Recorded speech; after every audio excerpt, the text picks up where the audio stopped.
A billionaire stops breathing after a severe car accident, but homeless twin girls do the unthinkable, and something incredible happens. The sun had barely risen when the early morning silence was broken by the sound of children's laughter echoing throughout the Thompson house. Emma and Olivia, 7-year-old identical twins, dashed through the hallways, their fiery red hair flying behind them like living flames. Their green eyes sparkled with the same intensity, filled with a contagious joy that seemed to brighten every corner of the place. "Got you!" Emma shouted, catching her sister and wrapping her in a tight hug. Olivia laughed, trying to wriggle free. "That's not fair, you've always been faster." The two girls rolled on the floor, laughing uncontrollably, when a deep, warm voice interrupted their game. Hey, my little flames! What's all this commotion so early?" James Thompson, the twins' father, walked into the room. He was still wearing his firefighter uniform, his face marked by soot from a long overnight shift. But his eyes shone with the same love and energy that radiated from his daughters. "Daddy," the girls shouted in unison, leaping up and rushing to hug him. James scooped them up in his arms, spinning them in the air as though they weighed nothing. The smoky scent on his uniform, unpleasant to most, was for Emma and Olivia a familiar and comforting aroma of home and safety. "How was work, Dad? Did you save a lot of people?" Emma asked, her wide eyes brimming with admiration. James smiled, ruffling his daughter's hair. "It was a quiet night, thank goodness. But you know what that means." "Time to practice first aid," Olivia exclaimed, bouncing with excitement. For the Thompson twins, nothing was more thrilling than the first aid lessons their father taught them. James had a special knack for turning potentially scary techniques into fun, engaging games. "All right, my little heroes in training," James said, taking on a more serious tone, though his eyes were still filled with amusement. "We have an emergency. Mr. Teddy Bear fell out of the tree and is unconscious. What do we do first?" Emma and Olivia immediately got into character, their faces turning adorably serious. They ran over to the giant teddy bear lying unconscious on the living room rug. "First, we check if it's safe to approach," Emma declared, looking around as if searching for imaginary dangers. Olivia nodded vigorously. "Now we check if he's breathing." The girls worked in perfect sync, going through the steps their father had taught them with surprising precision for such young children. James watched, his chest swelling with pride. He knew that one day, this knowledge could mean the difference between life and death. As the twins rescued Mr. Teddy Bear, James couldn't help but remember how it all began. His mind wandered back to that fateful night, nearly 10 years ago, when he first met Sarah. It was a rainy evening, the kind of night that keeps firefighters on high alert. James was on shift when the call came in, a serious accident on the main highway. Without hesitation, he and his team raced to the scene. The sight was chaotic. Crushed cars, shattered glass scattered across the wet asphalt, the acrid smell of gasoline and burnt rubber hanging in the air. James worked tirelessly, helping to free victims from the vehicles and providing vital first aid before the ambulances arrived. That's when he saw her. Sarah was there as the nurse on duty, her determined eyes focused on saving lives, her skilled hands moving with precision as she tended to the injured. Amid the chaos and tragedy, James felt something shift inside him. Hours later, once the dust had settled and the victims had been taken to the hospital, James found Sarah in the waiting room. Both were exhausted, streaked with blood and grime, but there was an undeniable connection between them. "Great job out there," James said, offering Sarah a cup of coffee. She smiled, accepting the drink gratefully. "You weren't too shabby yourself, firefighter." That simple yet profound moment was the start of everything. In the months that followed, James and Sarah grew closer, bonded by their passion for helping others and a love that grew day by day. They were married a year later, in a simple but heartfelt ceremony. James Guo in his dress uniform and Sarah, radiant in a simple white gown, exchanged vows under the emotional gaze of friends and family. They promised love, companionship, and a life dedicated not only to each other but to making the world a better place. The arrival of the twins, 2 years later, was a delightful surprise. James and Sarah could barely believe it when the doctor announced they would be parents to identical twin girls. Emma and Olivia's birth brought a new dimension to the couple's life, filling their days with laughter, challenges, and a love that seemed to grow exponentially. James was pulled out of his memories by the sound of enthusiastic clapping. Emma and Olivia had revived Mr. Teddy Bear and were now celebrating their success. "Well done, my heroes," James exclaimed, hugging his daughters. "You saved the day once again." At that moment, Sarah walked into the room, smiling at the familiar scene. "What did I miss?" "Mommy!" the girls shouted, running to hug her. "We saved Mr. Teddy Bear." Sarah laughed, lifting the girls into her arms. "I wouldn't expect anything less from my little heroes." The Thompsons' family routine was a delicate balance between the constant danger of James's job and the peaceful home they'd built together. Evenings were always special, with James sharing thrilling stories of his rescues before the girls went to sleep. "Tell us again how you saved that kitten off the roof, Daddy," Emma would ask, her eyes gleaming with admiration. James would laugh, his warm laughter filling the room. All right, but only one story tonight, okay? I have an important shift tomorrow and need some rest." The girls would nod, settling into their beds as James began another one of his exciting tales. Sarah watched from the doorway, her heart overflowing with love for their little family. But fate had other plans for the Thompsons. On a seemingly ordinary night, the phone rang, shattering the home's peacefulness. James picked up, his face growing serious as he listened. "Got it. I'll be there in 10 minutes, he said, hanging up and turning to Sarah with an apologetic look. "A big fire downtown," he explained, already moving to grab his gear. "They need all hands on deck." Sarah felt a tightness in her chest, but forced a smile. "Go, please be careful." James kissed her, a kiss filled with promise and love. "I always am. Tell the girls I love them if I'm not back before they wake up." And with that, he was gone, leaving Sarah alone with her thoughts and fears. She had no idea, at that moment, that it would be the last time she would see James alive. Morning arrived grey and cold, as though the sky itself sensed the tragedy to come. Sarah woke alone, James's side of the bed cold and untouched. It wasn't unusual for him to spend the entire night out during a large emergency, but something felt different, heavier in the air. Emma and Olivia came into the room, still in their pajamas, anxious expressions on their faces. "Where's Daddy?" Olivia asked, looking around as though expecting James to appear at any moment. Before Sarah could answer, the doorbell rang, a sharp, insistent sound that seemed to echo through the entire house. Sarah felt her heart sink. Something was terribly wrong. With trembling legs, she went downstairs, the twins close behind. When she opened the door, she found 2 firefighters, their faces somber and eyes red. "Mrs. Thompson," one of them asked, his voice thick with emotion, "may we come in? We have news about James." Sarah's world collapsed at that instant. She knew, even before the words were spoken, that James would not be coming home. The next hours went by in a blur of tears, muffled screams, and desperate embraces. James had died as he had lived, a hero. He entered a burning building to save a child trapped inside and never made it out in time. His final act was shielding the little girl with his own body when the ceiling collapsed. To Emma and Olivia, the news was incomprehensible. How could their dad, the superhero who always came back home, simply not return? They cried, screamed, begged for it to be a nightmare. Sarah held them tightly, her own tears mixing with theirs, unable to give them the comfort she herself did not have. The days that followed were a whirlwind of funeral arrangements, condolence visits, and a grief so deep it seemed impossible to bear.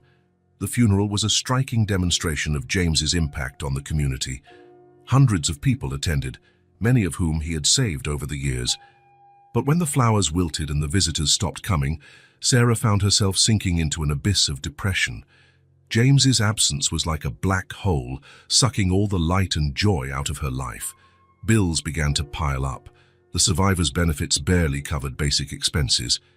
Emma and Olivia, once so full of life and joy, became quiet and withdrawn.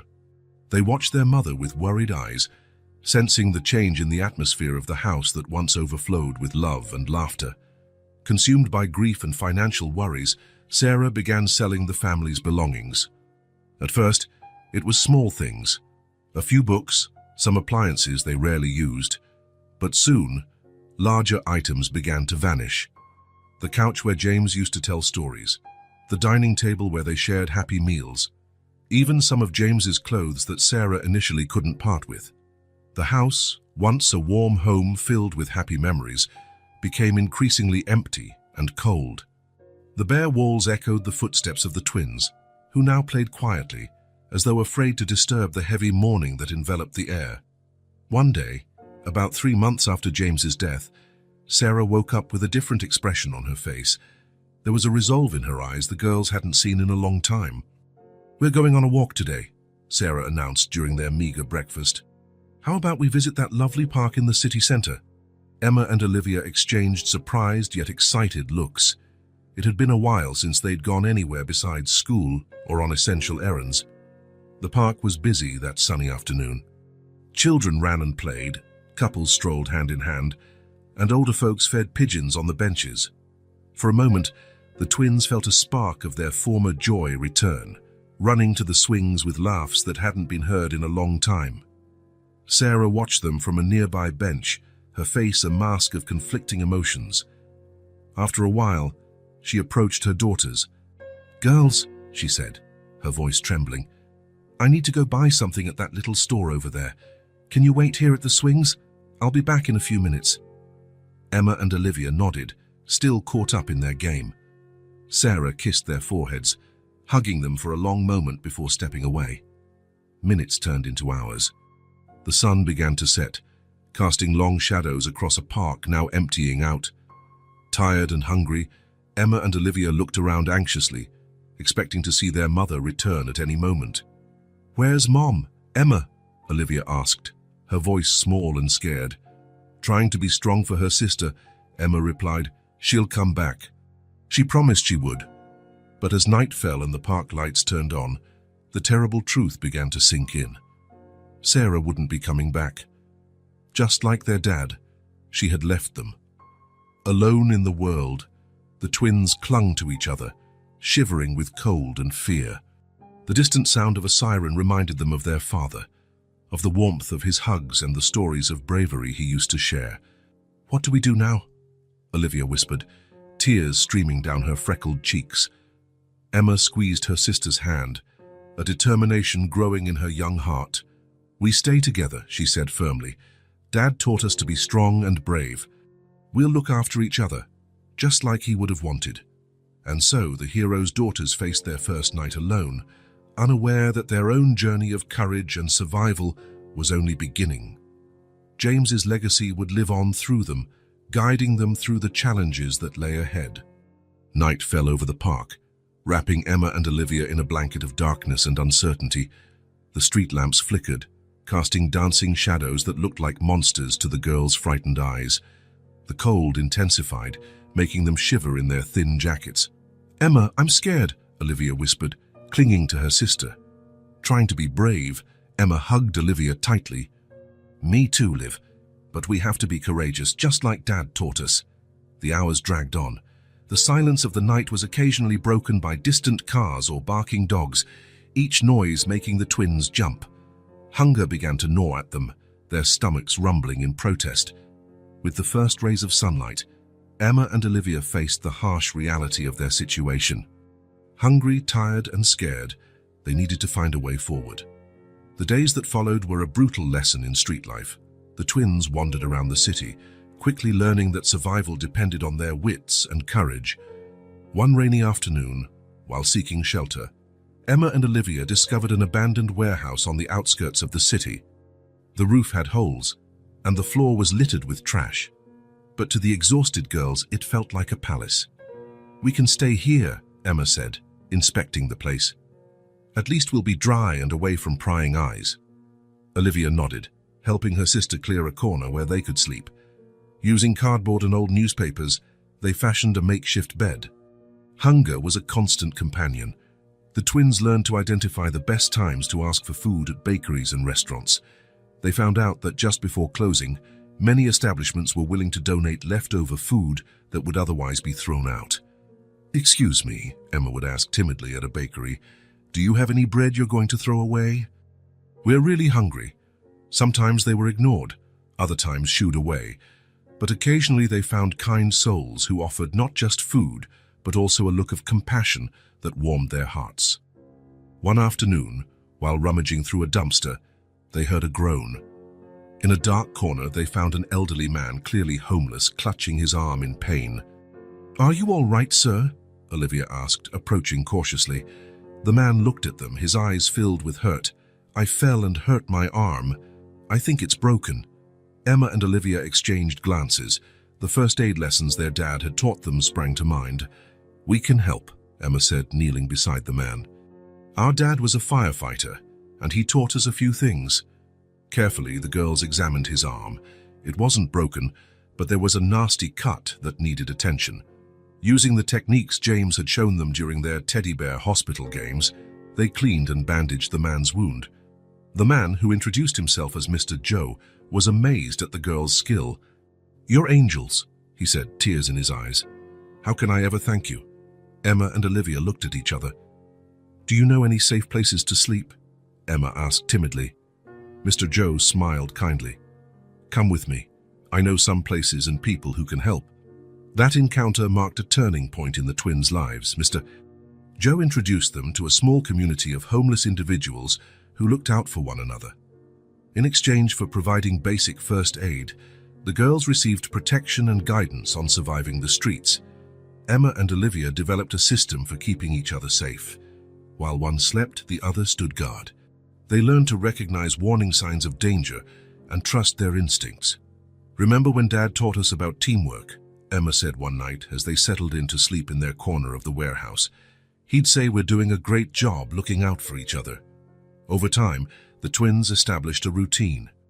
In the mornings, they would head to a busy intersection where they'd ask for spare change from drivers at the traffic lights. Emma discovered that holding a sign with a sad message increased their chances of receiving money.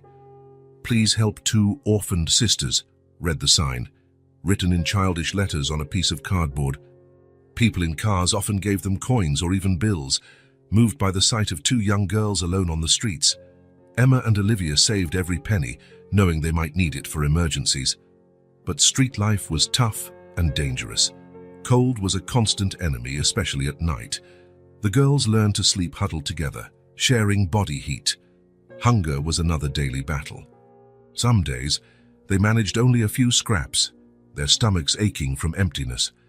In those moments, Emma told stories to distract Olivia, recalling the tales their dad used to share. The scariest threats, however, came from ill-intentioned people. One night, as they were returning to the warehouse, they were approached by a suspicious-looking man. "Hey, girls," he called in a drawling voice. "You lost. I can help you get home." Emma felt the hairs on the back of her neck stand on end. Something about the man's tone set off alarm bells in her mind. "No, thank you," she responded firmly, pulling Olivia closer. "We know our way." The man took a step toward them. "Come on, don't be shy. I've got candy in my car." Right then, Emma remembered her father's lessons about dangerous situations. Without hesitating, she screamed at the top of her lungs, "Fire! Fire!" The shout drew the attention of people nearby. Lights flicked on in windows, and the man, startled, ran off. Shaking, the twins dashed back to the warehouse, their hearts pounding. "You were amazing, Emma," Olivia said, still breathless. "How did you know what to do?" Emma forced a weak smile. "I remembered what Dad always said. If we're in danger, shouting fire draws more attention than calling for help." That night, lying in their corner of the warehouse, Emma and Olivia thought about how much their lives had changed. They were alone, cold and often hungry, but they had each other. And somehow their father's teachings continued to protect them, even after his passing. "Emma," Olivia whispered in the darkness. "Yes, Liv? Do you think we'll ever have a real home again?" Emma was silent for a moment, thinking, "I don't know, Liv. But I promise that, no matter what happens, we'll always be a family, you and me." The twins fell asleep clinging to each other, facing another night on the streets but comforted by the certainty that together they could overcome whatever life threw at them. Their father's legacy of courage and love lived on in them, guiding them through the darkness toward an uncertain but hopeful future. A month had passed since Emma and Olivia were abandoned at the park by their mother. 30 days of constant struggle for survival, of cold nights and uncertain days. The twins, now with a wisdom beyond their 7 years, had adapted to the harsh reality of street life with surprising resilience. It was Monday morning, just after sunrise, when Emma and Olivia left their makeshift shelter in the abandoned warehouse. With their red hair unkempt and clothes worn, they headed to their usual spot, the traffic light on the city's main avenue, where the steady flow of cars offered the best chance of getting some spare change. "Remember, Liv," said Emma as they walked, "we have to get more than we did yesterday. Winter's coming and we need new blankets." Olivia nodded, her green eyes reflecting a determination no child should have to show. "We'll get it, Emma. We always do." The girls reached the traffic light just before rush hour. The day promised to be busy, with corporate employees hurrying to their offices in the city's financial district. Emma and Olivia took their strategic positions, Emma holding the faded sign pleading for help, while Olivia prepared to approach drivers when the light turned red. The hours passed slowly. Some people ignored the girls, others cast pitying looks, and occasionally someone would toss a few coins or bills through the car window. Emma and Olivia thanked each donation with genuine smiles, carefully storing every penny in a small pouch they carried. It was around 9 a.m. when everything changed. Michael Blackwood, one of the city's wealthiest and most influential businessmen, was late for a crucial meeting. His newest venture, a major urban revitalization project worth billions, depended on it. Normally a cautious driver, Michael pressed the accelerator of his luxury sports car, dangerously weaving between other vehicles. Meanwhile, at the traffic light, Emma noticed his car approaching at high speed. "Liv, watch out!" she shouted, instinctively pulling her sister back. It all happened in seconds. Michael, trying to beat the yellow light, didn't see the truck crossing the intersection. The collision was deafening. The sports car slammed violently into the side of the truck, the sounds of twisting metal and shattering glass echoing down the avenue. Michael's car spun out of control, flipping over several times before finally coming to rest upside down in the middle of the street. Smoke began pouring from the crushed hood, and a terrifying silence followed the chaos. For a moment, no one moved. Then, as if waking from a trance, a crowd began forming around the wreck. People got out of their cars, others gathered on the sidewalks, all in shock. "Someone call an ambulance," a woman shouted. "Oh my God, is he alive?" Another voice asked in the crowd. "Stay back, this car could explode," a man warned. The panic was palpable. Everyone wanted to help, but no one knew how. The fear of making things worse paralyzed even those with the best intentions. Emma and Olivia watched in wide-eyed horror.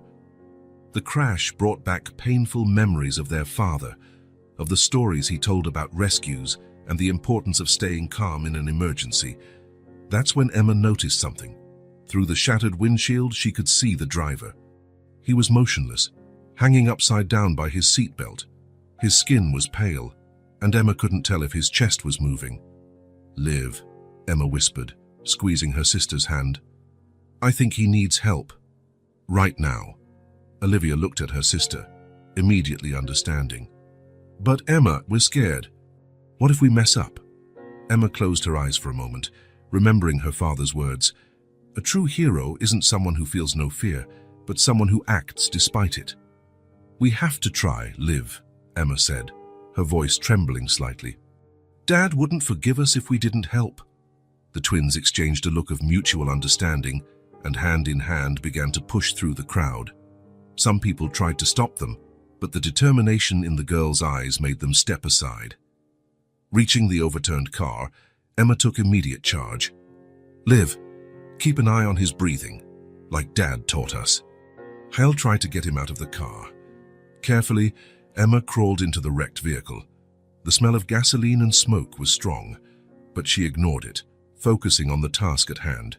With trembling fingers, she unfastened the seatbelt, supporting Michael so he wouldn't fall abruptly. "I need help getting him out," Emma yelled. Two men from the crowd, inspired by the small girl's courage, approached to assist.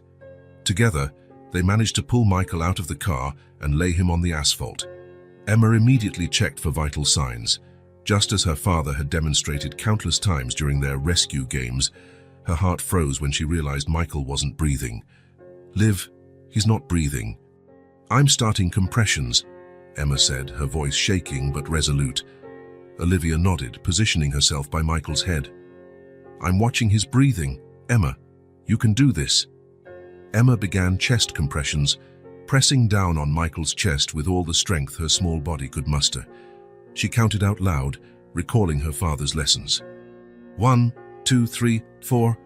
The crowd watched in silence, amazed by the courage and skill of these two street girls. Someone finally snapped out of shock and called for an ambulance.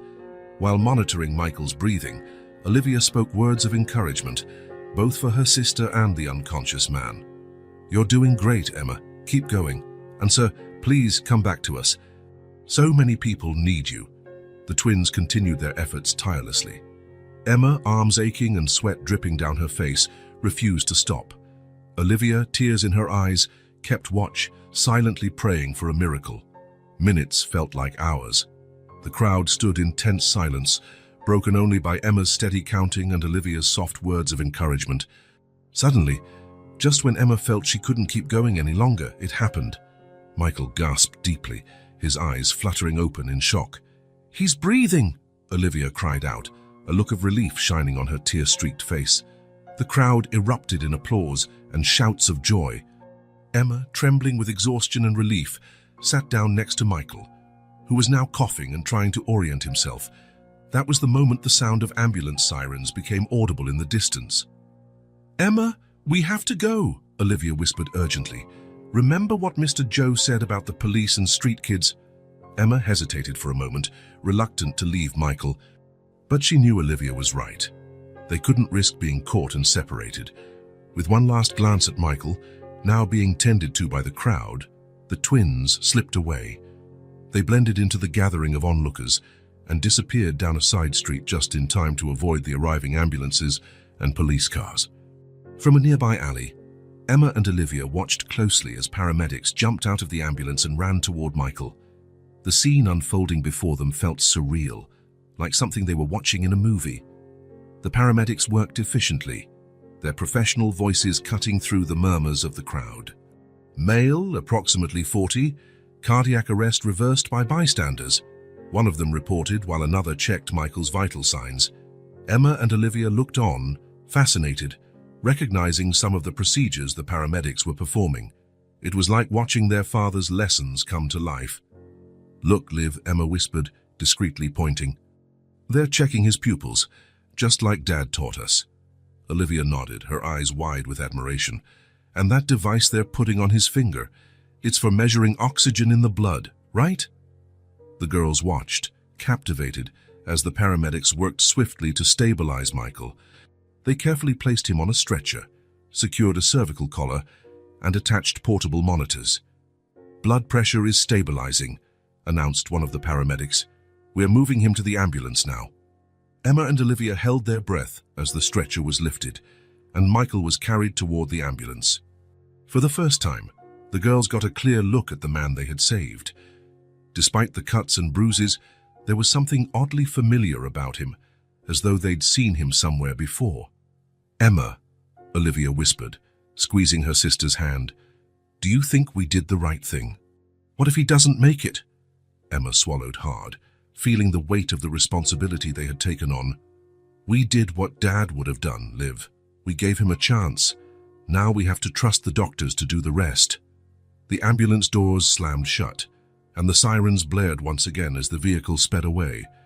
Emma and Olivia remained in the alley, watching until the ambulance disappeared from view, carrying Michael Blackwood to the hospital, and, unbeknownst to them, toward a destiny that would change their lives forever.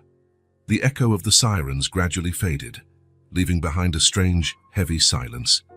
The crowd began to disperse, but the buzz of conversation still lingered in the air. People discussed the accident, the miracle of the resuscitation, and especially the two mysterious girls who had appeared out of nowhere to save a life. Emma and Olivia stayed hidden, their hearts still pounding from the adrenaline and excitement of what had just happened.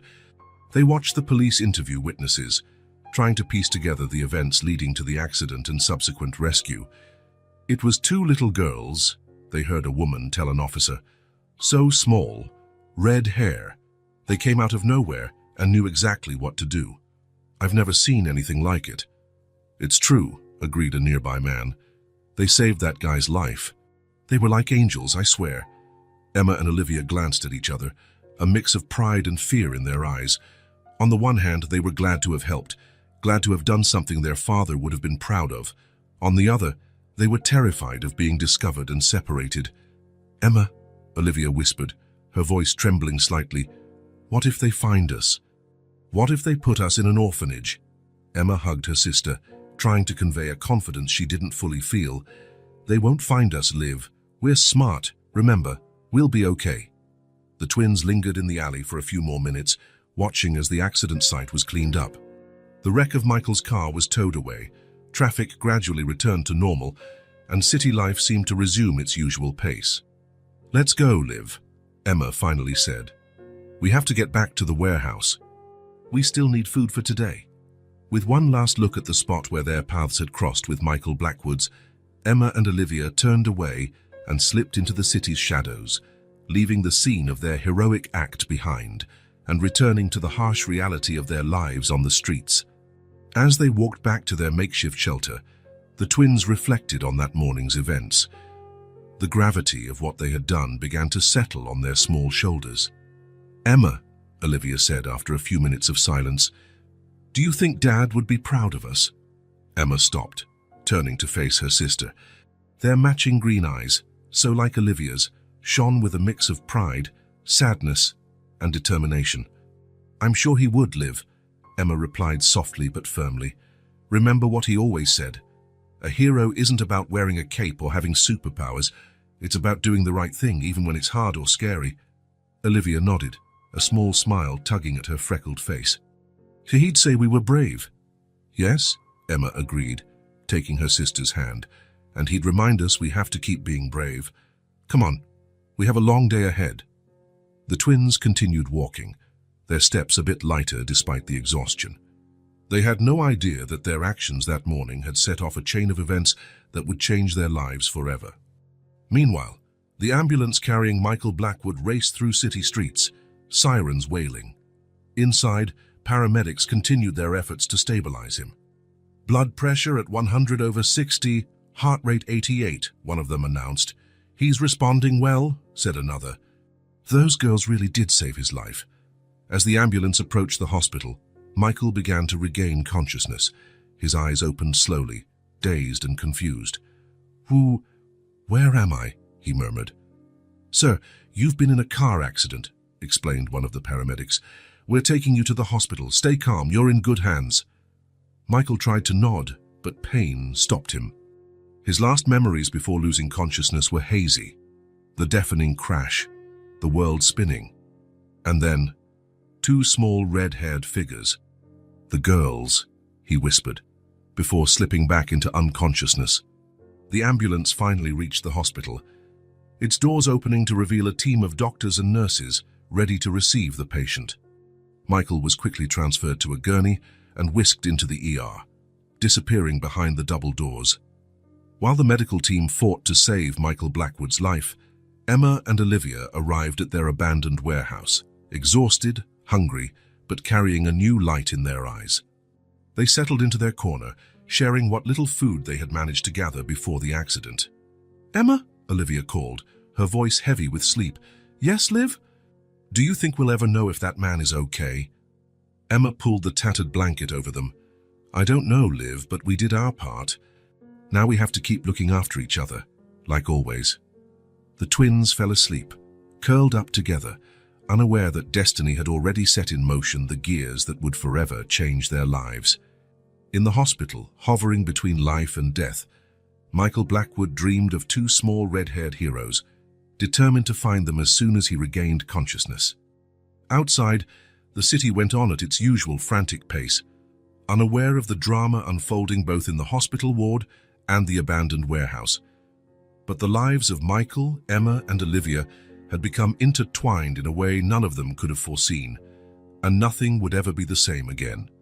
Michael Blackwood slowly opened his eyes, blinking against the harsh fluorescent lights of the hospital room. Confused and disoriented, he struggled to understand where he was or what had happened. Pain coursed through his body, and the steady beeping of heart monitors by his side quickly reminded him of the accident. "Mr. Blackwood," a nurse approached his bed, smiling kindly. "It's good to see you awake. How are you feeling?"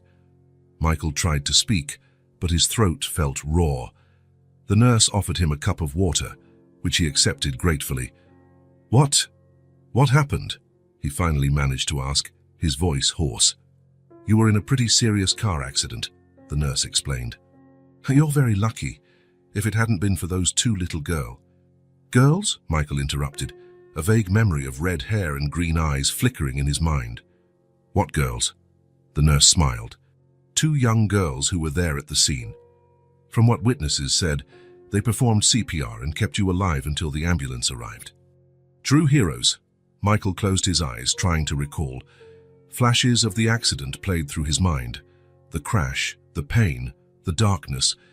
And then, as if in a distant dream, the image of two small figures hovering over him, their childish voices calling him back to life. "Where are they?" he asked, opening his eyes again. "I need to thank them." The nurse's expression turned regretful. "Unfortunately, no one knows. They disappeared before the police arrived. Some say they're homeless children." Michael felt a pang in his chest, unrelated to his physical injuries. Homeless children. Two little girls, alone on the dangerous city streets, had risked everything to save the life of a complete stranger. In that moment, Michael Blackwood made a decision that would change not only his life, but Emma and Olivia's as well. As soon as he was strong enough to use a phone, Michael called his team.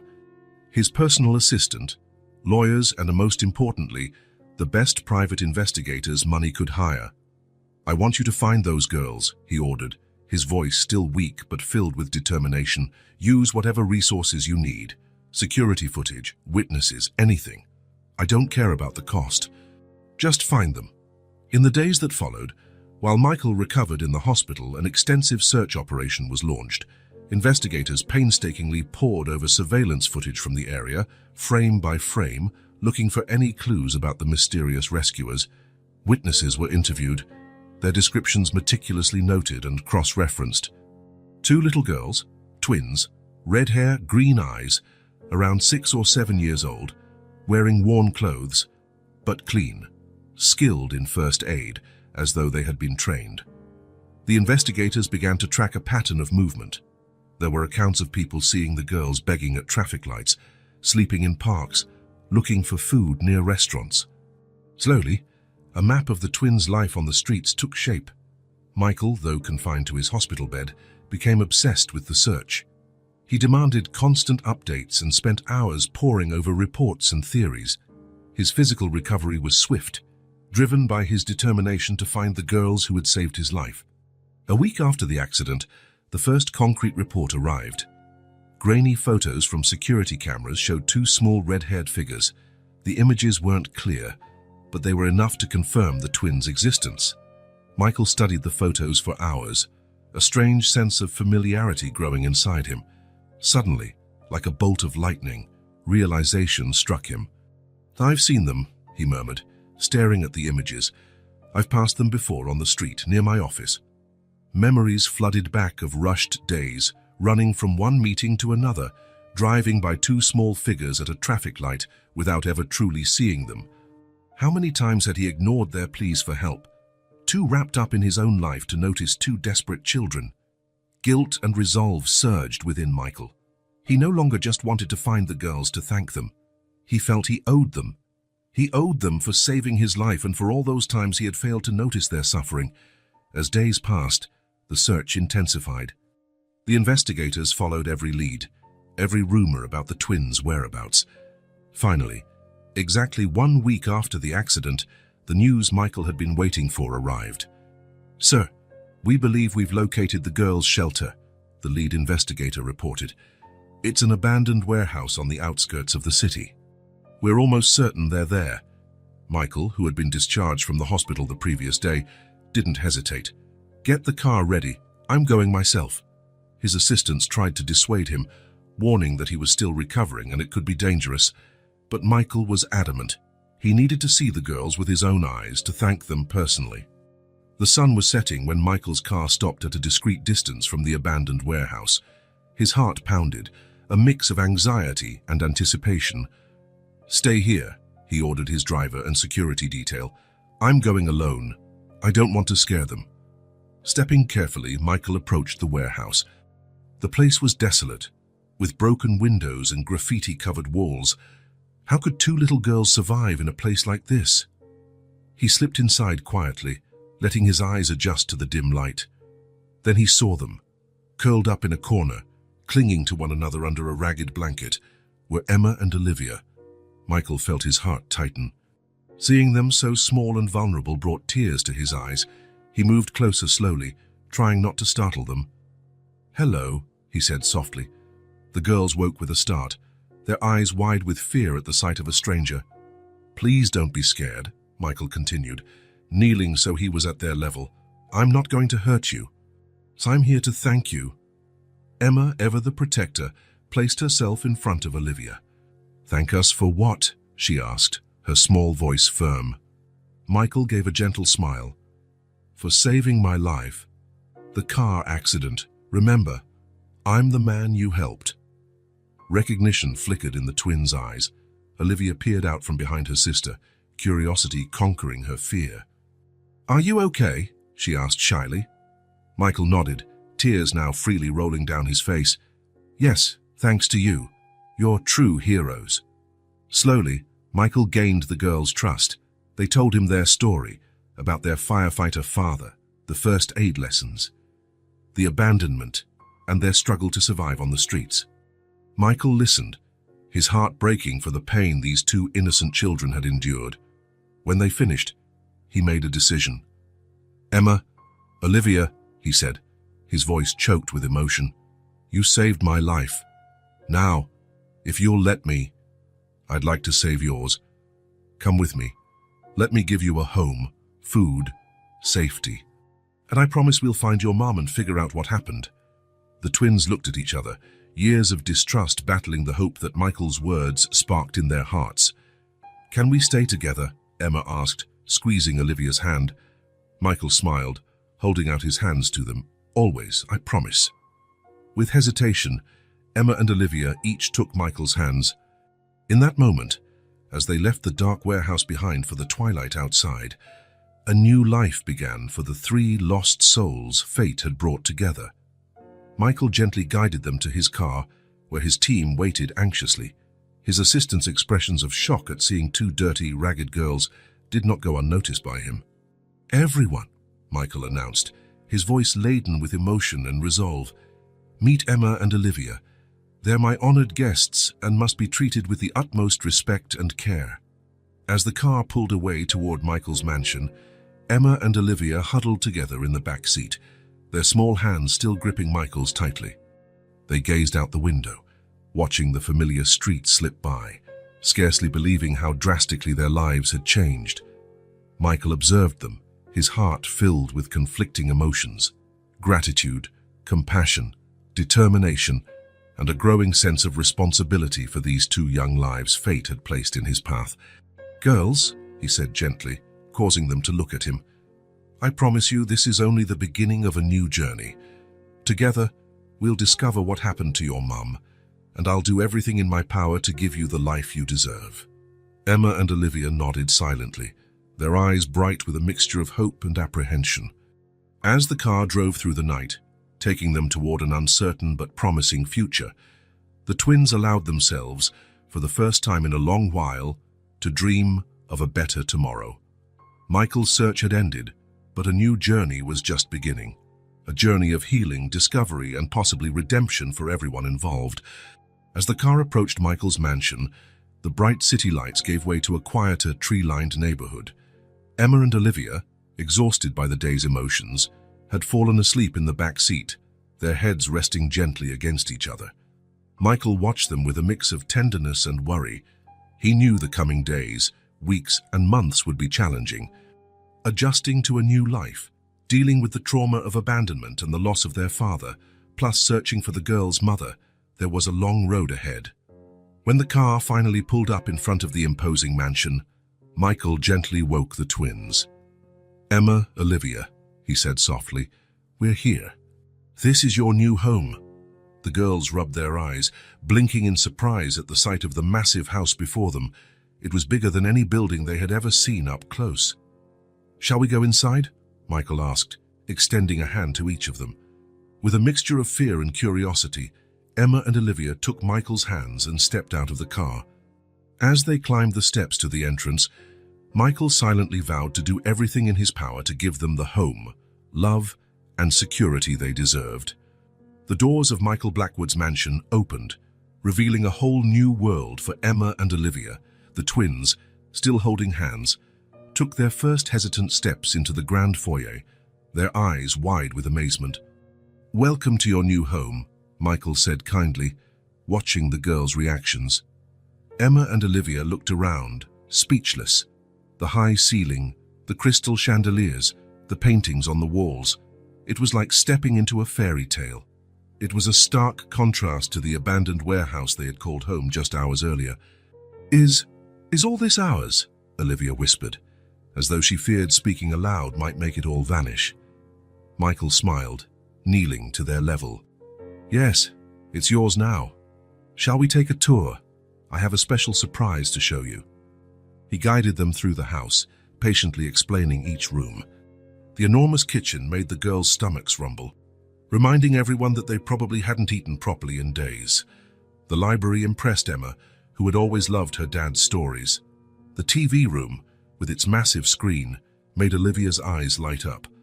Finally, they reached the second floor. Michael stopped in front of a door decorated with Emma and Olivia in colorful letters. "This is your room," he announced, opening the door with a flourish. The twins stood there, mouths agape. The room was every child's dream. 2 cozy beds with princess bedding, shelves filled with books and toys, a life-size dollhouse in the corner, and even a small slide leading to a ball pit.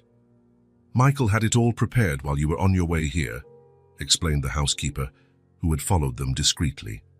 "He wanted everything to be perfect for your arrival." Emma and Olivia exchanged glances, barely able to believe it. Tears welled up in their tired, grimy faces. "Is everything all right?" Michael asked, concerned. Emma nodded, wiping her eyes. It's been so long since we had a real room." Michael felt his heart constrict. "Well, now you do. And no one will ever take this away from you, I promise." The housekeeper gently suggested the girls take a bath before dinner. Emma and Olivia were awestruck by the ensuite bathroom, with its huge bathtub and strawberry-scented bath products. For the first time in months, the twins enjoyed a genuine hot bath. The water washed away not just the dirt, but also some of the heaviness they carried on their small shoulders. After their bath, they found new clothes waiting for them. Soft, warm pajamas, something they hadn't worn since living with their parents. Dressing in clean, comfortable clothes felt almost sacred to the girls. Dinner was served in the main dining room. The table, large enough for 12, seemed enormous for the 2 small figures seated at one end, with Michael at the head. The elaborate dishes and abundance of food were overwhelming. Emma and Olivia ate cautiously, as though afraid the food might be taken away at any moment. Michael noticed this, feeling a pang in his heart. "Please, eat as much as you like," he encouraged them. "There's plenty more in the kitchen, and tomorrow there will be even more. You'll never have to go hungry again." Slowly, the girls began to relax, savoring each bite as if it might be their last. Michael watched them, mentally noting their preferences and planning how to help them feel more at ease. In the days that followed, Michael began the process of obtaining temporary custody of the twins. His lawyers worked tirelessly to navigate the bureaucracy, while he focused on helping Emma and Olivia feel at home. Acknowledging that the girls would need professional help to cope with their trauma, Michael hired Dr. Samantha Lewis, a renowned child psychologist specializing in abandonment and trauma cases. "They're going to need time, patience, and a lot of love," Dr. Lewis explained after her first session with the twins. What they've been through has left deep scars, but children can be incredibly resilient. With the right environment and support, they can overcome this. Meanwhile, the investigators Michael had hired continued their relentless search for Sarah, the girl's mother. Every lead was followed, every possibility explored, but so far, without success. Emma and Olivia's adaptation to their new life was a roller coaster of emotions. There were moments of pure joy, like discovering they could eat ice cream for breakfast if they wanted, or when Michael took them shopping for new clothes. But there were also difficult moments. Nightmares were frequent, the girls waking in the middle of the night screaming, calling for their parents. Michael learned to rush to their room at the first sign of distress, offering comfort and security. Their fears manifested in unexpected ways. Emma developed a habit of hiding food in her room, afraid it would run out someday. Olivia feared being alone, trailing after Michael or the housekeeper as though she were their shadow, but each day brought small victories. The twins' laughter, once rare, began to echo through the mansion's halls more frequently. They started to explore the property, discovering the garden and pool with growing enthusiasm. Michael watched it all with a mix of joy and concern. He knew the road ahead would be long and hard, but he was determined to give Emma and Olivia the life they deserved. With every smile, every small triumph the girls experienced, he felt certain he had done the right thing by bringing them into his life. One night, as he tucked the twins into bed, Olivia asked timidly, "Michael, can we stay here forever?" Michael felt his heart melt. "If it's up to me, yes," he answered gently. "This is your home now." Emma, ever cautious, looked at him seriously. "Even if they find our mom?" Michael hesitated for a moment, aware that the question carried more weight than it seemed.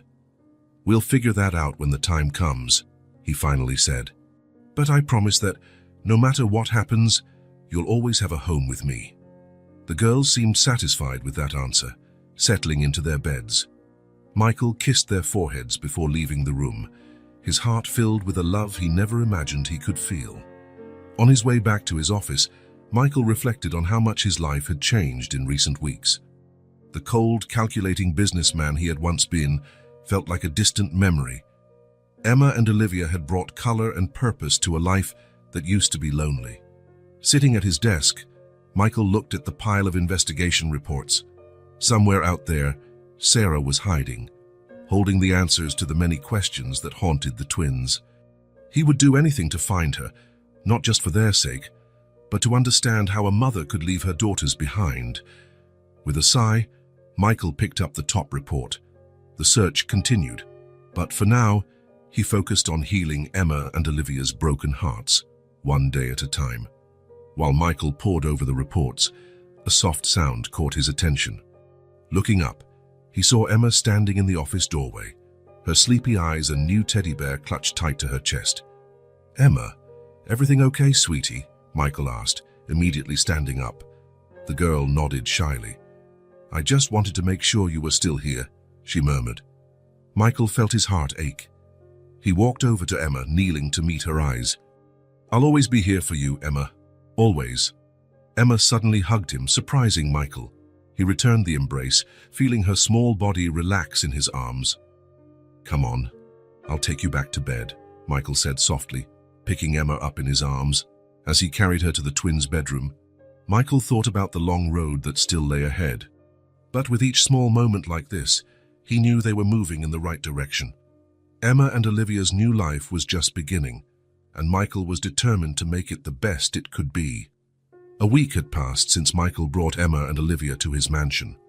Their days were filled with a mix of simple joys and emotional challenges as the twins adapted to their new life, and Michael learned how to be a paternal figure.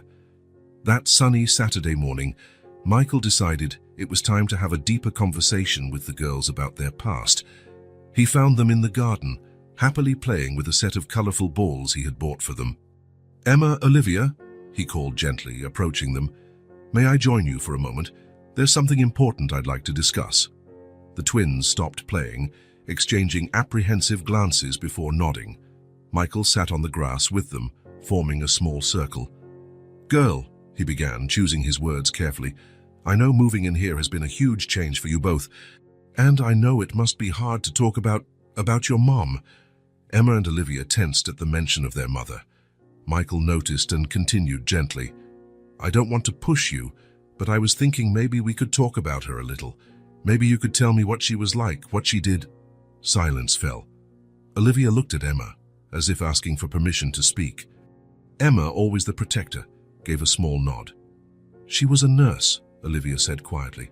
"She worked in a big hospital." Michael nodded encouragingly. "That's great, Olivia. Do you remember anything else about her work?" Emma frowned in concentration. "She used to wear a badge," she said slowly. "It had her name on it, Sarah Bennett." Michael's heart sped up. A full name was exactly what his investigators needed. "Sarah Bennett," he repeated carefully. "Are you sure that was her name?" Olivia nodded vigorously. "Yes, I remember the badge. It had her photo and said, Sarah Bennett, registered nurse." Michael struggled to hide his excitement, keeping his expression calm so as not to alarm the girls. "You two are very brave for sharing that with me," he said, hugging them. "Thank you for trusting me." As soon as he finished talking with the twins, Michael hurried to his office. With trembling hands, he grabbed the phone and dialed the lead investigator. "I have a name," he said without preamble. "Sarah Bennett, registered nurse. Start the search immediately." Over the following days, Michael could hardly focus on anything else. He checked his phone constantly, waiting for updates from the investigators. Emma and Olivia noticed his tense behavior, exchanging worried looks when they thought he wasn't watching. Finally, after 3 days of intense searching, the final report arrived. Michael opened it with shaking hands, his eyes devouring the information. Sarah Bennett, 38 years old, registered nurse at the Central Hospital in the city. Current address, Sunflower Street, 287, apartment 14.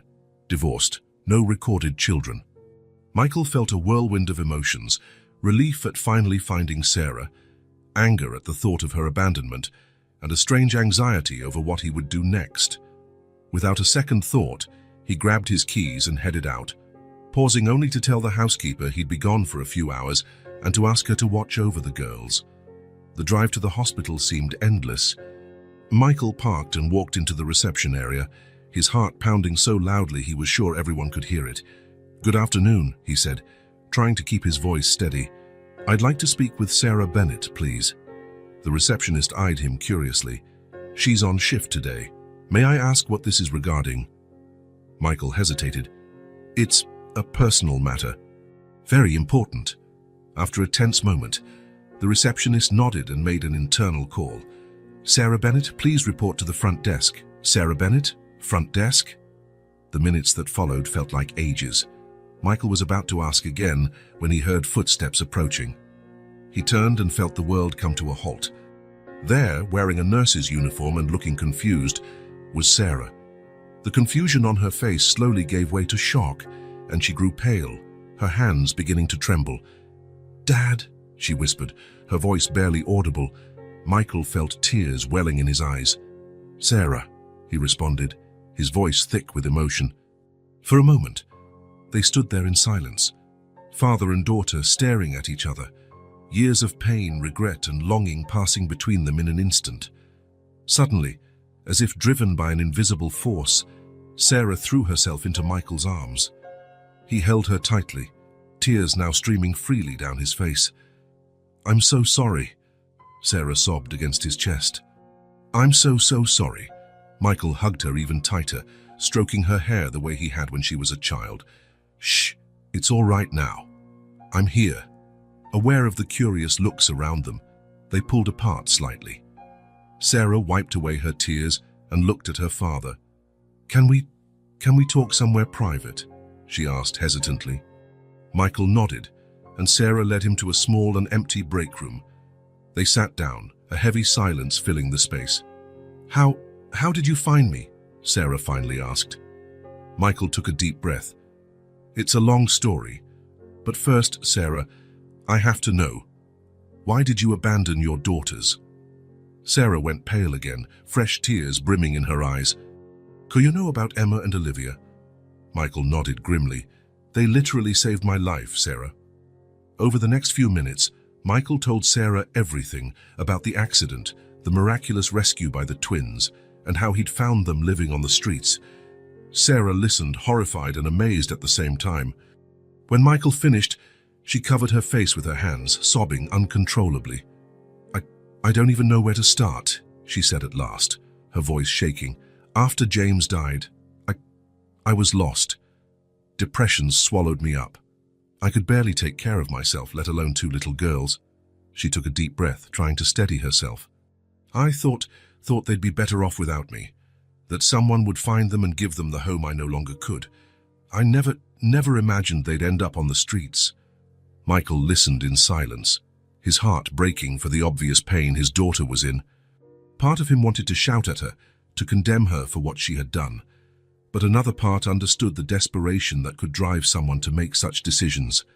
"Sarah," he said gently, taking her hands in his, "what you did was terrible, but you're here now. We have a chance to make things right." Sarah looked at him with eyes filled with hope and fear. How could they ever forgive me? How can you forgive me?" Michael offered a sad smile. "Forgiveness is a process, Sarah. It won't happen overnight. But we can start now. Emma and Olivia need their mother. And I need my daughter back." They talked for hours, sharing stories of the lost years, crying over missed opportunities, occasionally laughing at the coincidences that had brought them together again. Finally, as the sun began to set, they reached an agreement. Sarah would visit the mansion the next day to meet the twins. It would be the first step on a long journey of healing and reconciliation. As they said their goodbyes at the hospital entrance, Michael hugged Sarah once more. "See you tomorrow, daughter," he said softly. Sarah smiled through her tears. "See you tomorrow, Dad." Michael drove home, feeling exhausted but hopeful. As he headed back to the place where Emma and Olivia waited for him, he reflected on the strange paths of fate that had returned his fragmented family to him. Tomorrow would be a new day, filled with challenges and emotions. But for the first time in a long while, Michael felt his family was whole again. The puzzle was finally coming together, and he couldn't wait to see the finished picture. Arriving home, Michael was greeted by Emma and Olivia, who ran to hug him. He wrapped them in his arms, overwhelmed with emotion at the thought of what the next day would bring. "Is everything all right, Michael?" Emma asked, noticing his thoughtful expression. Michael smiled, stroking the twins' hair. "Yes, sweetie. Actually, it's better than all right. I have a surprise for you tomorrow." The twins exchanged curious looks, but Michael kept his secret. As he led them inside for dinner, he knew it would be a long night of preparations and anticipation. Later, lying in bed, Michael thought about the extraordinary events that had transformed his life in recent weeks. Once a lonely man focused solely on business, he now found himself at the center of a reassembled family, with all its complexities and challenges. With a deep sigh, he closed his eyes, ready to face whatever tomorrow held. The next day's reunion would only be the beginning of a new journey for all of them. 2 days had passed since Michael and Sarah's emotional meeting at the hospital. The Blackwood mansion was steeped in nervous anticipation. Michael had prepared Emma and Olivia for the visit, explaining that someone very important would be coming to see them, but without revealing her identity. At 10 o'clock in the morning, the doorbell rang. Michael, who had been pacing in the living room, froze for a moment before heading to the door. He opened it to reveal Sarah, pale and visibly shaking. "Hi, Dad," she said softly, her voice barely above a whisper. Michael gave her a brief hug, feeling the tension in her body. "It's going to be okay," he murmured, more to himself than to her. He guided her inside, to the living room where Emma and Olivia waited. The twins were seated on the sofa, hands clasped, eyes wide with curiosity and apprehension. When Sarah walked in, time seemed to stand still. The girls stared at her, recognition slowly giving way to a storm of emotions on their young faces. "Mom?" Olivia was the first to break the silence, her voice small and uncertain. Sarah took a step forward, tears already streaming down her face. "Yes, sweetheart, it's me." What followed was a moment of emotional chaos. Olivia burst into sobs, while Emma stood up abruptly, her face a mask of anger and pain. "How could you?" Emma shouted, her tiny fists clenched. "How could you leave us?" Sarah collapsed to her knees, sobbing uncontrollably. "I'm sorry," she repeated through her tears. "I'm so sorry, my girls." Michael stepped in, positioning himself between Sarah and the twins. "I know this is hard for everyone," he said, his voice calm but firm. "But we need to talk, all of us." Gently, he guided Sarah to an armchair and sat down with the girls on the sofa. Emma was still trembling with anger, while Olivia cried silently behind her sister. "Sarah," Michael began softly, "I think you have some explaining to do." Sarah nodded, wiping away her tears and trying to steady herself. She looked directly at her daughters, her heart breaking at the pain in their eyes. "Emma, Olivia," she started, her voice shaky. "What I did was unforgivable. I know that. After your dad died, I lost my way. The grief was so huge I could barely breathe, let alone take care of you both." She paused, struggling to find the right words. "I was sick, very sick, not physically, but here," she pointed to her head. "And here," she placed a hand over her heart. I thought you'd be better off without me. That someone would find you and give you the love and care I couldn't provide at the time." Emma cut her off, her voice filled with hurt. "But no one found us. We were alone, cold, hungry." Sarah sobbed, guilt etched into every line of her face. "I know, my love, and there are no words to tell you how much I regret it. If I could go back—" "But you can't," Emma shouted, tears finally spilling from her eyes. "We needed you." Michael placed a comforting arm around Emma while reaching out to Olivia with the other. "Emma, Olivia," he said gently, "I know you're angry and hurt. You have every right to feel that way, but your mom is here now, wanting to make things right. Can we at least listen to her?" Olivia nodded timidly, while Emma crossed her arms, still reluctant but no longer protesting. Sarah went on, describing her battle with depression, how she had spiraled after James's death. She spoke about the years of therapy, her slow climb back to sanity, and the constant regret that consumed her. "I thought of you every single day," she said, her voice breaking with emotion. "There wasn't a moment I didn't wish I could go back and do things differently. I love you both so much, my girls, more than life itself." A heavy silence followed. Olivia finally broke it, her voice small yet clear. "Do you still love us?" she asked, looking at Sarah with eyes full of hope and fear. Sarah felt her heart crumble and rebuild itself all at once. "Oh, my love," she said, opening her arms wide. "I never stopped loving you. You're my life, my heart." Hesitantly, Olivia rose from the sofa and walked toward Sarah. Emma tried to hold her back, but Michael gently stopped her. With unsteady steps, Olivia approached her mother. Sarah remained still, arms open, tears streaming down her face. When Olivia finally reached her, Sarah enveloped her in a gentle hug, as if afraid she might break. "Mommy," Olivia sobbed, burying her face in Sarah's chest. The sound shattered something inside Emma. With a muffled cry, she ran to join the embrace. Sarah wrapped both daughters in her arms, years of pain and longing dissolving into tears and sobs. Michael watched, tears in his own eyes. He knew this was only the beginning of a long healing process, but it was a start. In the days and weeks that followed, the family began a delicate reconstruction process. Sarah started intensive therapy, determined to face her inner demons and become the mother her daughters deserved. Michael fully supported Sarah's decision to reclaim her role as mother, but insisted on a gradual, supervised process. He hired a family therapist to help them navigate the turbulent waters of reconciliation. A new routine emerged. Family dinners became a nightly ritual, with everyone sharing stories of their day. Weekends were spent together, visiting parks, the zoo, or just going for walks around the neighborhood. Not everything was easy, of course. There were tense moments when old fears resurfaced. Emma, in particular, struggled with anger and mistrust. Some nights, she refused to speak to Sarah, locking herself in her room. "Give her time," Michael would tell Sarah during those moments. Trust is rebuilt slowly. Family therapy proved invaluable. Under a professional's guidance, They learned to express their feelings in healthy ways, listen to each other, and work together to heal old wounds. Gradually, the twins began to readjust to Sarah's constant presence. She devoted herself to being involved in their daily lives, helping with homework, attending school events, simply being there for the ordinary moments that make up a childhood. Michael balanced his work with his new role as head of this reconstituted family. He cut back his hours at the office, delegating more responsibilities so he could be present at home. One evening during dinner, Olivia asked a question that took everyone by surprise. "Could we do something to remember Dad?" she asked timidly. Silence fell over the table. Sarah and Michael exchanged glances, realizing that in their rush to rebuild the family, they had neglected James's memory. "Of course we can, sweetheart," Sarah answered, her voice thick with emotion. "What would you like to do?"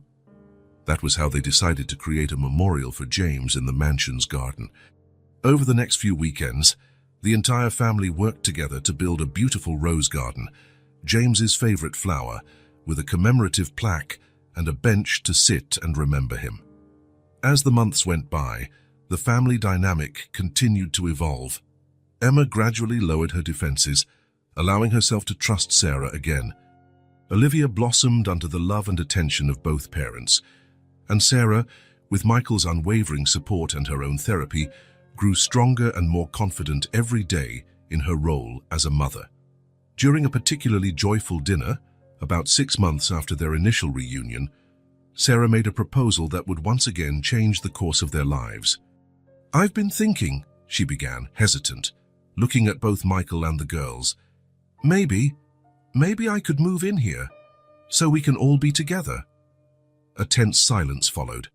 Michael looked at the twins, making it clear that the decision was theirs. Emma and Olivia exchanged glances, having one of those silent conversations only twins seem able to have.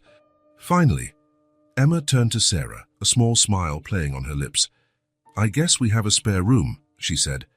The joy on Sarah's face was contagious. Michael smiled, feeling a sense of completeness he hadn't experienced in decades. Over the following weeks, they worked together to transform one of the guest rooms into a space for Sarah. The girls helped choose the colors and decorations, turning the process into a family activity. On the day Sarah officially moved in, they held a small celebration. Sitting in the garden next to James's memorial, Michael gazed at his reunited family, a deep sense of gratitude washing over him. "James would be proud," he said quietly, raising his glass in a silent toast. Sarah squeezed his hand, tears of happiness in her eyes. Emma and Olivia nestled between them, forming a circle of love and forgiveness. In that perfect moment, they all felt truly at home. The long and painful journey had shaped them, but so had love, forgiveness, and second chances. The family fate had torn apart was finally whole again, stronger because of the trials they had faced, and ready to face whatever the future might bring, together. As the sun set on the horizon, casting a golden glow over the garden, the family stayed there, enjoying their hard-won moment of peace and togetherness. James's memorial glowed gently in the twilight, a silent reminder of the love that had united them and the hardships they had overcome. Michael looked at Sarah, at Emma and Olivia, feeling a wave of emotion as he realized how much their lives had changed in recent months. From strangers brought together by an accident, they had become a real family, with all the complexities and joys that entails. "I think it's time we head inside," Michael said softly, noticing the girls starting to yawn. Walking back to the house hand in hand, each of them knew that although the path ahead might still hold challenges, they would face them together. The Blackwood mansion, once a symbol of Michael's solitude, had become a true home, filled with love, forgiveness, and hope for the future. In the weeks following Sarah's move into the Blackwood mansion, life settled into a comfortable routine. Mornings were filled with the joyful chaos of family breakfasts, followed by the rush to get the twins to school.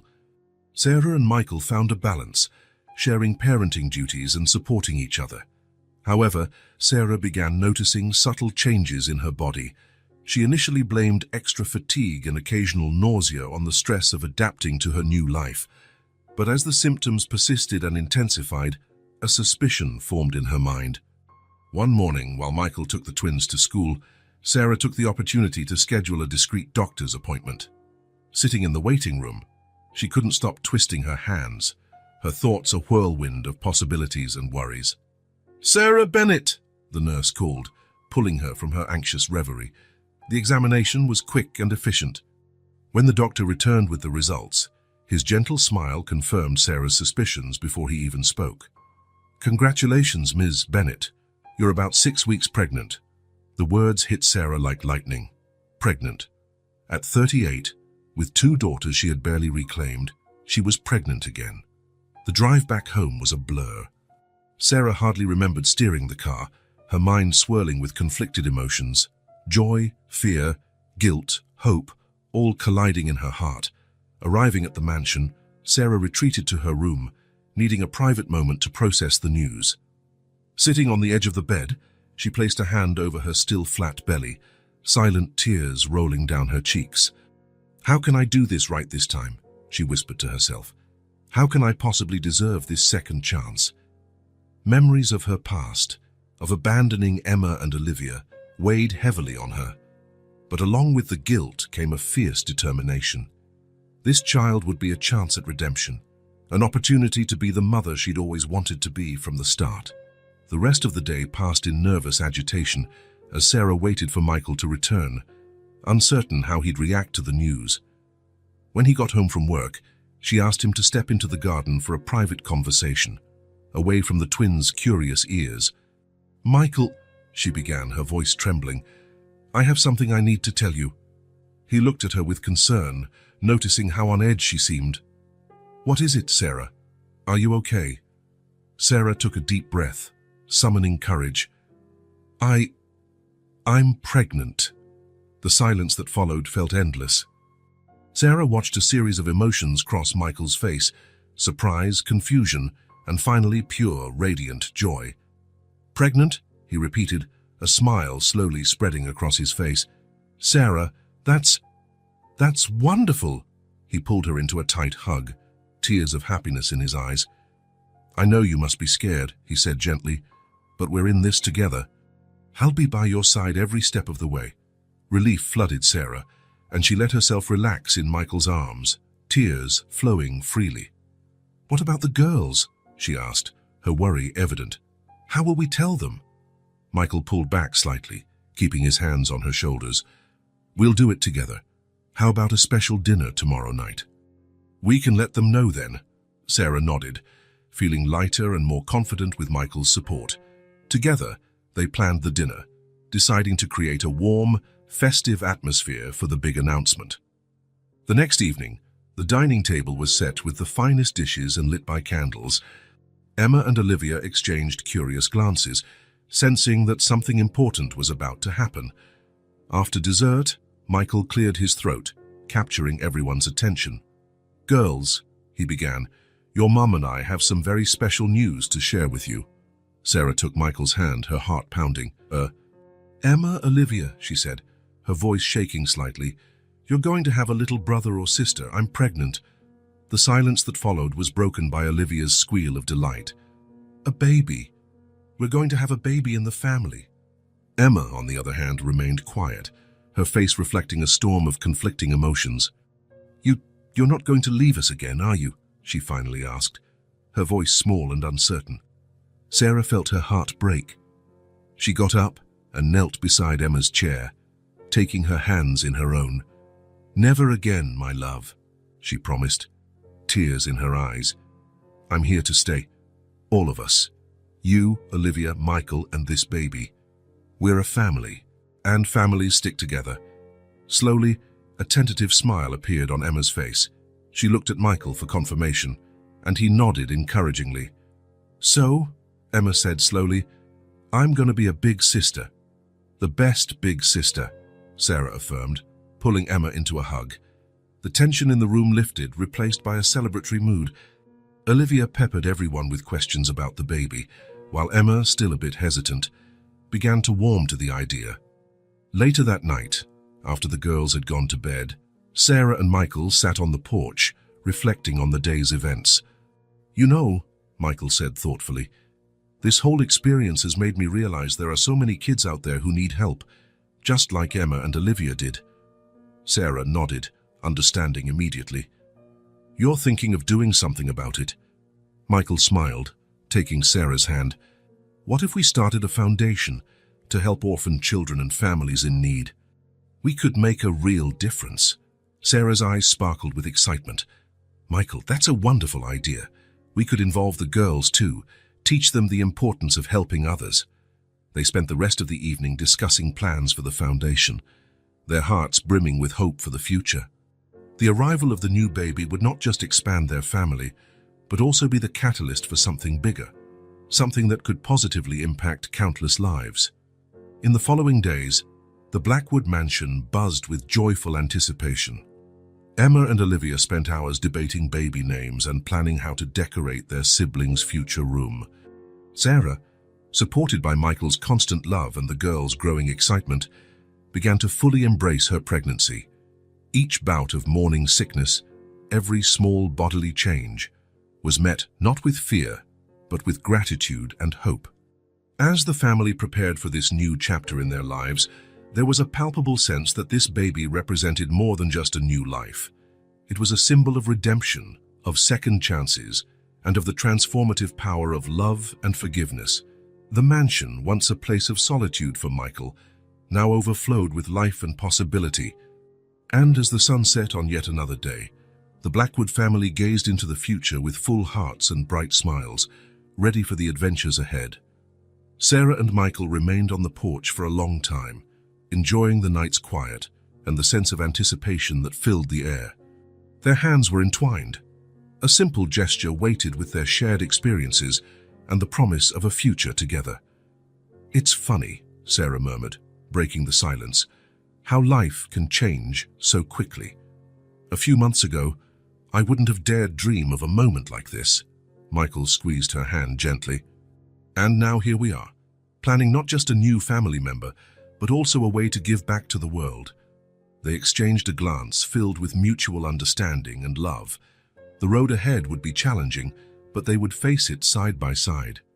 As they stood to go inside, Michael rested his hand softly on Sarah's still flat belly. "Welcome to the family, little one," he whispered. "We can't wait to meet you." With one last look at the starry sky, the couple stepped indoors, leaving behind a chapter filled with surprises and stepping into the next, a chapter brimming with hope and new possibilities. 8 months flew. The Blackwood mansion, once a symbol of loneliness, now bristled with life and expectation. Emma and Olivia, who had just turned 8, were practically bursting with excitement over the imminent arrival of their baby brother. It was during the girls' birthday week that Sarah went into labor. The hospital bustled with the Blackwood family's anxious presence. Michael, Emma, and Olivia took turns going back and forth between the waiting room and Sarah's suite, offering loving words of encouragement. After hours of waiting, the newborn's cries echoed down the corridor. Michael, who had stayed by Sarah's side through the entire delivery, emerged from the room with tears in his eyes and a radiant smile. "It's a boy," he announced, his voice thick with emotion. "Thomas James Blackwood." Emma and Olivia jumped for joy, hugging their grandfather and each other. Minutes later, they quietly entered the room, where Sarah lay resting with little Thomas in her arms. "Hi there, little brother," Olivia whispered, approaching cautiously. Emma, ever protective, wrapped an arm around her sister. "He's so tiny," she observed, awestruck. Sarah smiled, exhausted but glowing. "Do you want to hold him?" Gently, she handed Thomas to Michael, who carefully showed the baby to the twins. The moment was magical. Emma and Olivia, once abandoned and alone, were now proud big sisters, part of a loving, complete family. Michael could not stop the tears as he cradled his son for the first time. He looked from Sarah to the twins, then back to the baby, an overwhelming tide of love and gratitude sweeping over him. "Welcome to the world, Thomas James," he whispered. "You have an amazing family waiting for you." Coming home was a joyful yet challenging adjustment. The mansion, already filled with life, now resonated with a baby's cries and the twins' laughter. Emma and Olivia took turns helping with their little brother, proud of their new responsibilities.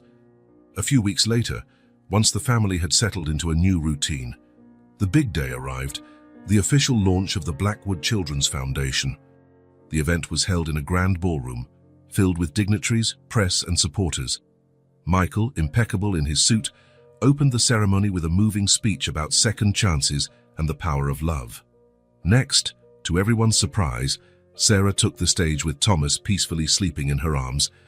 "Not long ago," she began, her voice trembling slightly, "I was the perfect example of someone who desperately needed help. I lost my way, made terrible mistakes, but through love, compassion, and a series of miracles, I'm here today." She gazed lovingly at Emma and Olivia, sitting in the front row. "My daughters taught me the true meaning of strength and forgiveness. And now, with the arrival of Thomas, our family is complete. This foundation is our way of giving back, of extending a hand to other children and families who need a second chance." There wasn't a dry eye in the ballroom when Sarah finished. Michael embraced her. Thomas nestled between them, as the audience rose in a standing ovation. Then, to everyone's delight, Emma and Olivia took the stage. With surprising confidence for their age, they presented their project, a first aid training program for kids. "Our dad taught us that knowledge can save lives," Emma explained. "And we want to share that knowledge," Olivia added. Michael returned to the microphone, announcing ambitious plans for national expansion of the foundation. As he spoke, flashbacks of their journey played in his mind: the accident, the girls saving his life, the desperate search, and the emotional reunion with Sarah. The event's high point came when the entire family gathered on stage. Sarah, holding Thomas, Michael at her side, and Emma and Olivia up front, smiling proudly. It was a powerful image, a family that had overcome the impossible, united now with a purpose greater than themselves. "And now," Michael announced, "I'd like to unveil the name of our main training center." A curtain was pulled back, revealing a plaque, "James Thompson Training Center, in honor of a true hero." Emma and Olivia gasped, tears welling up in their eyes. They turned and hugged Sarah, who also cried quietly. "Daddy would be so proud," Emma whispered. Michael watched, his heart overflowing with emotion. The family he never knew he wanted was now the center of his world. A few days later, the Blackwood mansion was decorated for an intimate celebration, the twins' belated birthday and Thomas's arrival. In the garden, under the stars, the family gathered. Sarah sat in a rocking chair, nursing Thomas quietly. Emma and Olivia, dressed in party clothes, prepared to blow out the candles on a large cake. "Make a wish," Michael said, smiling. The twins exchanged glances and grinned. "We don't need to," Olivia said. "We already have everything we could want." "It's true," Emma agreed. "Who would have thought that awful day at the traffic light would lead us here?" Sarah looked at her daughters, tears of happiness in her eyes. "You two are our little heroes. You saved more than one life that day." Michael joined them, placing his arms around the twins. "You saved us all in a way. You brought us together." As the family laughed and chatted, celebrating their personal miracle, a gentle breeze rustled the leaves. On the wall of the house, lit by the soft glow of garden lanterns, a photo of James smiled down at them, as if blessing the scene below. Night went on, and the Blackwood mansion windows glowed warmly, a beacon of hope and love amid the darkness. Inside, a family once torn apart by fate and then miraculously reunited, rested, grateful for the gift of love and redemption and hopeful for the future they would build together. As the night grew late, the celebration wound down. The twins, exhausted but happy, were taken to bed, each giving their new baby brother a gentle forehead kiss before going upstairs. Sarah and Michael stayed in the garden a bit longer, Thomas sleeping soundly in his mother's arms. They gazed at the stars, wrapped in a comfortable silence. "Did you ever imagine we'd end up here?" Sarah asked softly. Michael smiled, taking her free hand. "Not in my wildest dreams, but I wouldn't trade this for anything." They shared a look filled with love and mutual gratitude before standing to go inside. Passing by James's photo, both paused, smiling at the man who, in his own way, had made all this possible. One by one, the lights in the Blackwood mansion went out, until only the soft glow of the nursery's nightlight remained. The house, once a lonely symbol, was now truly a home, filled with love, forgiveness, and optimism for what lay ahead. And so, under the starry sky's watch, the Blackwood family slept, brought together by fate, strengthened by love, and ready to face any challenges the future might bring together. 8 months flew by once more, and life in the Blackwood mansion had settled into a happy routine. Thomas, no longer a newborn, babbled and giggled as Emma and Olivia played with him. Sarah and Michael watched with grateful hearts, remembering all the obstacles they had overcome to reach this point. A family shaped by tragedy, but redeemed by love, forging ahead united into whatever tomorrow would bring.